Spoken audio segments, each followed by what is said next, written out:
Nakailang sumubok ako ng Korean haircut na babagi talaga sa mukha yan. Kaya ngayong manda kayo, baka gumanda na ang buhok. Tawid ka! Sino? Si F4, yun yun. Ay! Gagi! Daming soup.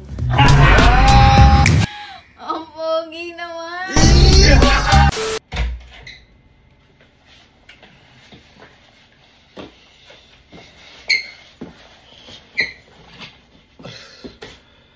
Ewan ko kung napapansin nyo ha, pero ang haba na ng buhok ko.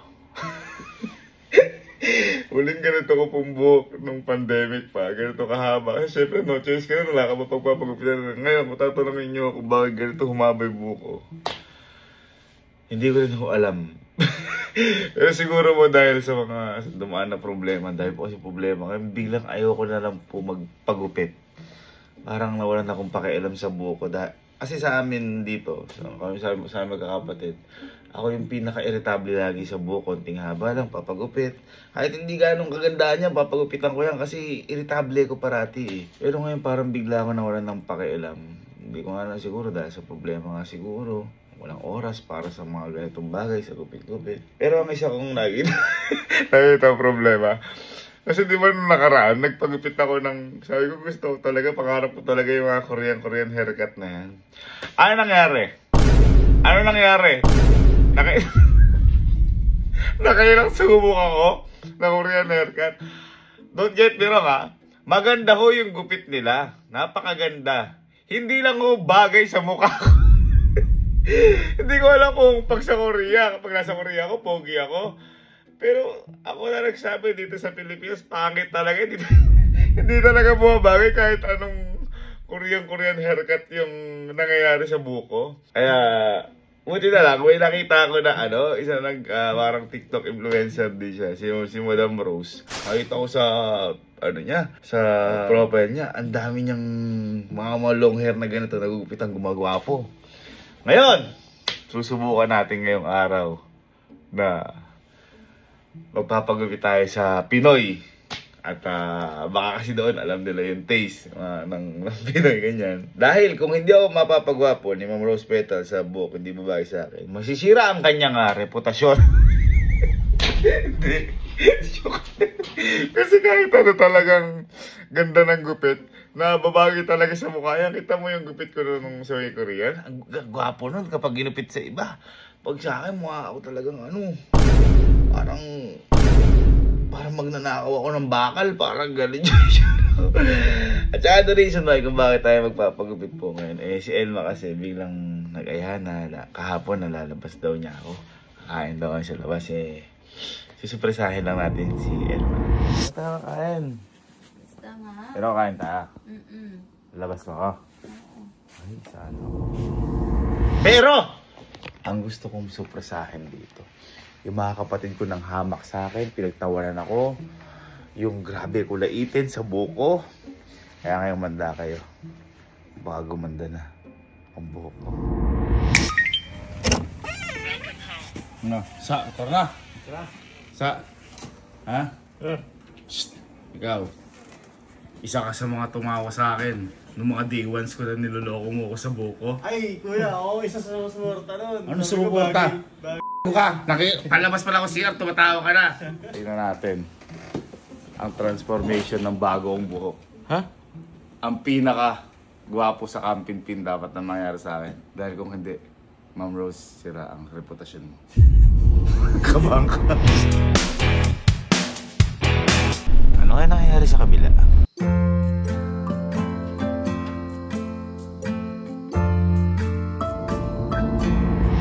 Let's go. Bagong looks, bagong buhay. Uy!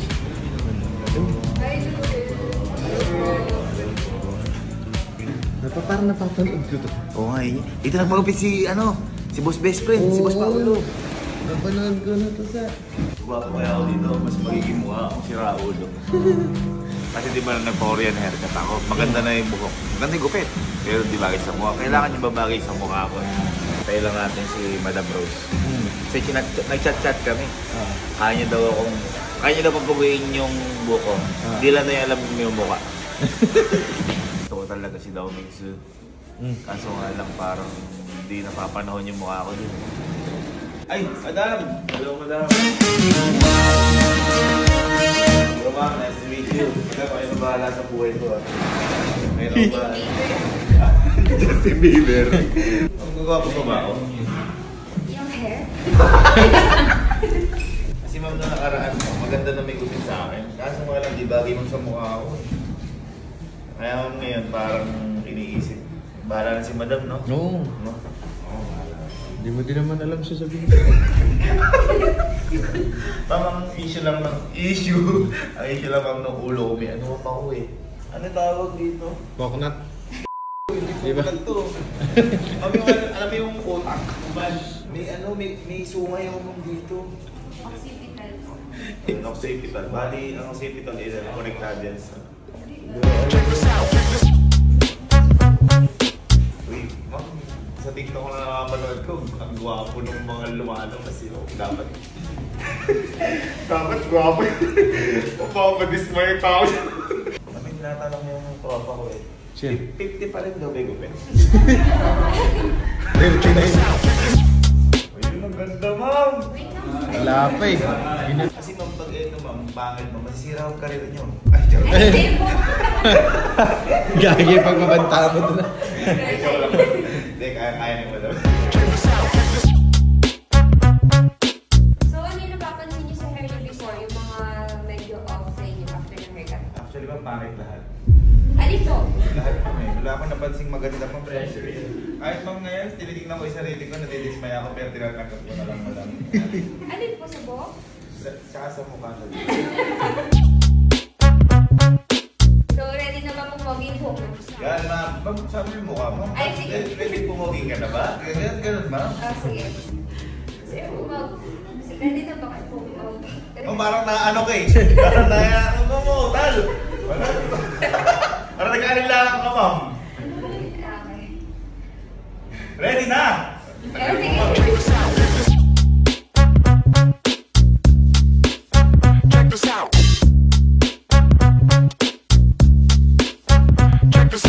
Next Friday.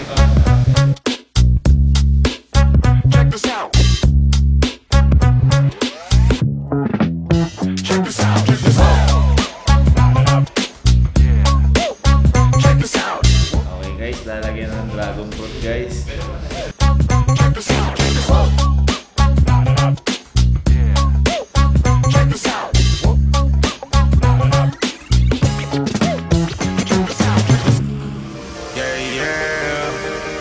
Before. And I just lose control, yeah, yeah. When I'm in the zone, yeah, yeah. I let it all go, yeah, yeah. Yeah, yeah. And I just lose control, yeah, yeah. When I'm in the zone, yeah, yeah. I let it all go, yeah, yeah. God! Ito na. Pangit ng buko. Ano yung gupit nyo? Ikaw, pag-lagi. Parang napakagwapo ko. Parang lagi ako magsasalamin ngayon. Tsaka parang lagi kong papalubuhin yung pisngi ko. Di ba pag gagaganti yung buhok mo gagano ka? Angas parang no, parang lagi ako magbabar. Alam mo yung ang lupit ng dating ko, parang may kumuha ng number ko pa. Thank you, madam. Hindi ko niya mag-ilit. Parang, walang ano. Hindi kayo ng pogi. Hangin ang duto.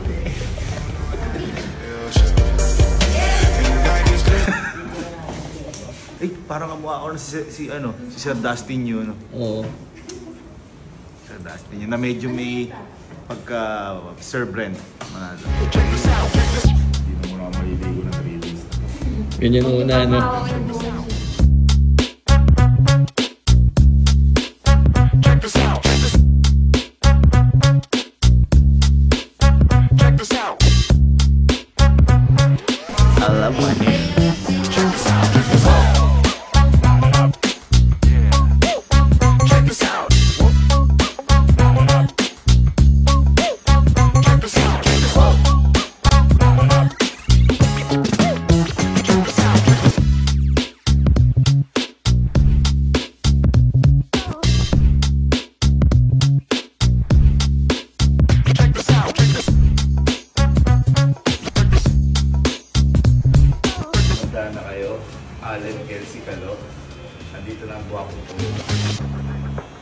Boy, punta mo tayo BGC kasi pang BGC dati. Uy, side view nga. Side view nga. Pogi. Pogi mo ta. Sir Dustin and Brent Manalo. Uy. Tapos, boy, maraming BGC, tanong natin ibang mga tao doon kung ano yung nasabi sa gupit natin. Sige nga. Sige. Parang ganyan na ako pumos.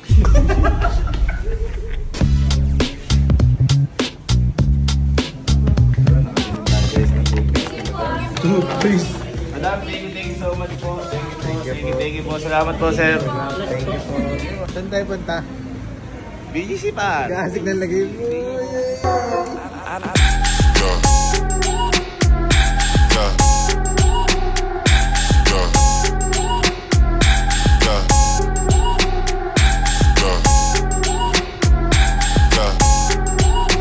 Okay, so we're here guys at BGC and Nice, bro. and now we're going to eat na sa ano, Dai Tafang.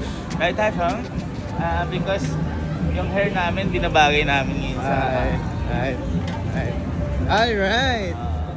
Alright. Guys, so order na tayo pa. Ready na sa BGC pa.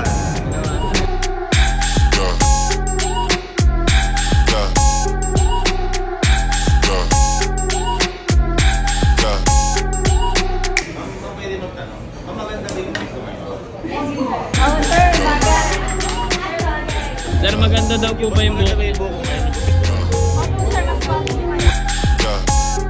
Pwede magtanong. Huwag yung kubay-gupit ko man. Ay, hey. Positive. Positive.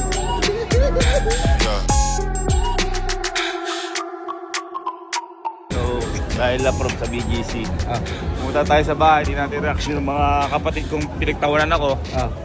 Mga day ones na pinagtawanan ako, mga sa... Iba ka na ngayon eh, no? Oo. At saka din natin si Elma. Kasi may lakad kami ni Elma. Di ko alam kung saan ako dadalhin ngayon ni Elma. Kakain daw kami sa labas. Uy.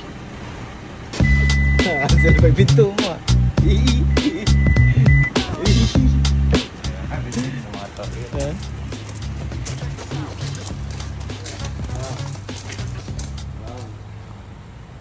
What is that?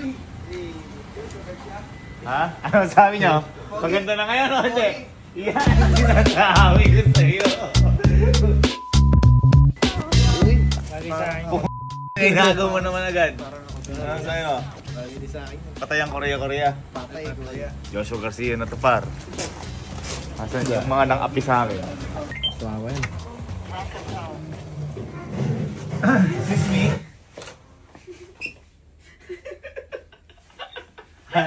Hello? Anong, bakit ang ng buhok mo? Ha? Pangit ata ng buhok mo? Anong pangit? May kawig ka. Sino? Si F4. Sino yun? Dami-su? Ano? Ano ang sabi mo? Ano ang sabi mo? Ngayon lang may bumagay sa yung gupit. Ha? Yan, matuto kayong rumispeto ngayon sa mga... Yabang mo na. Ay, pinsan ko si Raulo.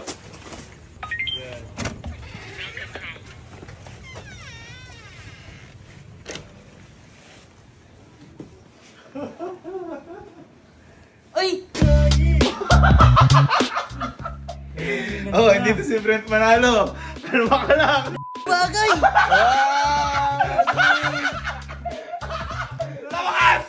Sa wakas! Bagay! Nakikita na. Sorry guys, dito si Dustin yung Brent Manalo guys ha. Sir, ligid lang. Ang galing! Oh. Galing. Lalait na! Lalait! Ikaw ba? Papangit ng buhok niyo. Parang Japanese! Teka.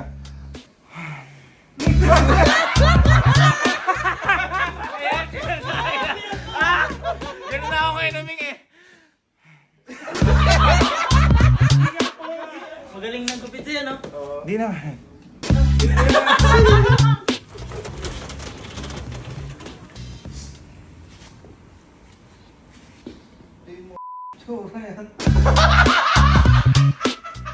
Ano? Napag-unat si Pulgos eh, no?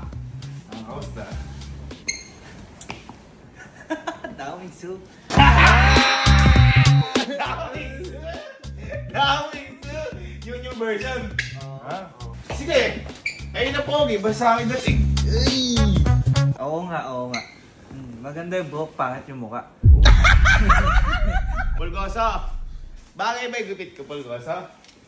Ay, hindi rin siya Bagay- makapaniwala, bagay yung Mar. gupit ko? Hindi ka niya nakilala. Hindi ako to. Hindi ako si Joshua Garcia. Hindi ka niya nakilala. Mamen.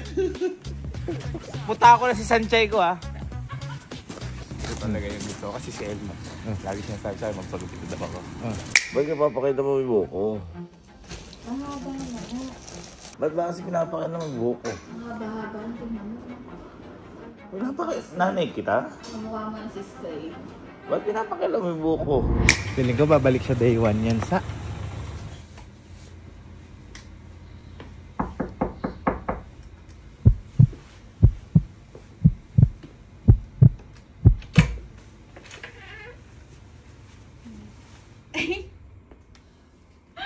Ang pogi naman! Ikat.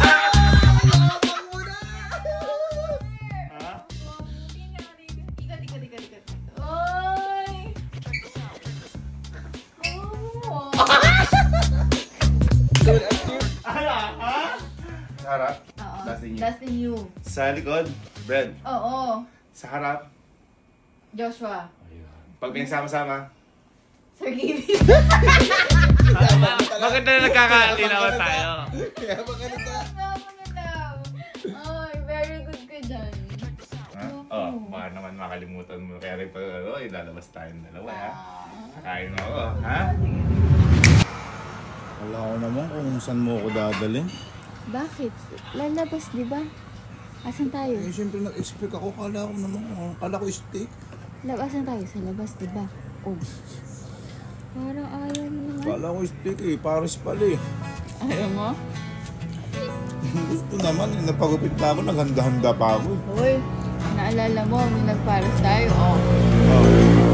Ikaw na kaya sa mga Paris, magustuhan ko. Ano na? Sisilipin kita. Oo. Naalala mo, naghanda din ako doon. Naghanda ako. Mabawi ka. Kung nag-dress, ano pa ako? Bumalak pa ako doon. Oh, Paris na kita. naayabas kita.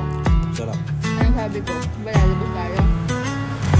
Mas masarap na ito kaysa steak. Paris. Dahil nakapagkasama kita pa. Yeah.